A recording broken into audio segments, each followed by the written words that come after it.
Yes, I'm here again, though, one of my all-time favorite films, Woman Under the Influence, which was directed by John Cassavetes, released in the year 1974. And first off, it's just Gina Rowland's performance. Also, is one of my all-time favorites, right along with Setsuko Hara, Kate Blanchett, Catherine Deneuve, Jodie Foster. It's just a very realistic kind of depiction of insanity, and as it all kind of gradually unfolds from a slow burner sort of perspective. And it was just uniquely devastating and intense, overwhelming kind of way about it, which is perfectly original, getting across themes that feeling misunderstood around others in the heat of any sort of personal kind of insanity that's being faced as it unfolds.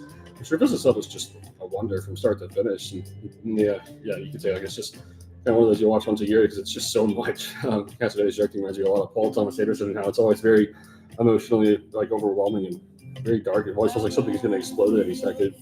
It's incredibly devastating, raw kind of film in a lot of ways. So Peter Falk in this is also just incredible as often reacts to all this kind of confusion and frustration. He ultimately understands Roland.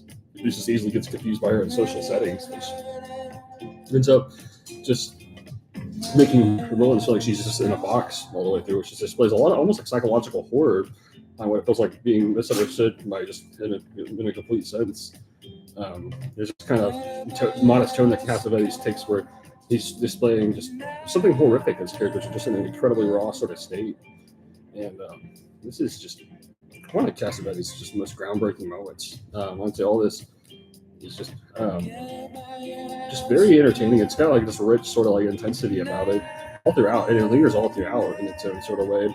Just this feeling that characters are just in a real confusing like place, and no, people don't really understand each other. You can almost feel like the tension kind of escalating based on that alone. Just a very intense cinematic experience in its own.